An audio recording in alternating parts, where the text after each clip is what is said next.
आबकारी नीति से जुड़ी हुई बड़ी खबर है। प्रदेश में शराब दुकानों के साथ अब नहीं खुलेंगे परमिट रूम। प्रस्तावित आबकारी नीति में परमिट रूम का प्रावधान भी था, तो जो शराब दुकानें खुलेंगी अब उनके साथ परमिट रूम नहीं होंगे। 17 धार्मिक शहरों में शराबबंदी प्रस्ताव यथावत रहेगा। पहले शराब दुकानों के साथ अहाते होते थे, वही परमिट रूम अहाते जहां पर बैठकर लोग शराब पीते थे, लेकिन अब वो परमिट रूम अहाते नहीं होंगे। पूर्व सीएम उमा भारती के विरोध के बाद इनको बंद किया गया। शराब दुकान के पास में ही परमिट रूम को खोला जाना था। परमिट रूम के प्रस्ताव का विरोध हो रहा था।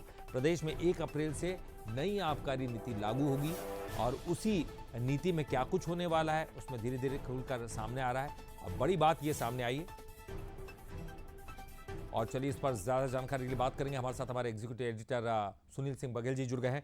सुनील जी, लगातार अहातों का विरोध हो रहा था, हालांकि हमने दूसरे प्रदेशों में देखा, चाहे वो हरियाणा हो और तमाम प्रदेश हो जहां पर अहाते खोले जाते हैं, लेकिन वहां भी अलग अलग प्रदेशों में भी बंद करने की कवायद की जा रही है। क्या जनता का विरोध था, इसी वजह से इनको बंद किया गया? जी, उस समय आपको याद होगा ललित जी कि जब अहाते अपने यहाँ व्यवस्था चालू हुई थी तो अहातों में उस समय तत्कालीन जो मुख्यमंत्री थी उमा भारती थी, उन्होंने भी काफी विरोध किया था और लंबे समय से शराब की दुकानों का अहातों का विरोध कर रही थी। और फिर बाद में प्रदेश सरकार ने, शिवराज सरकार ने कदम उठाते हुए अहाते बंद कर दिए थे।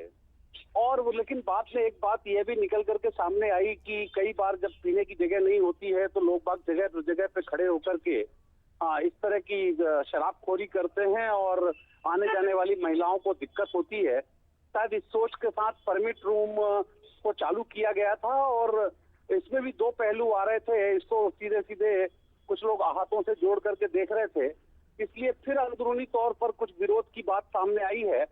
इसलिए पहले ये खबर फ्लैश हुई थी कि 17 धार्मिक शहरों में बंद होंगे, सारे अहाते बंद होंगे और 17 धार्मिक शहरों के अलावा जो है वो परमिट रूम की व्यवस्था की जाएगी ताकि रोड पर, सड़कों पर खड़े होकर के अपनी स्थिति पैदा ना हो।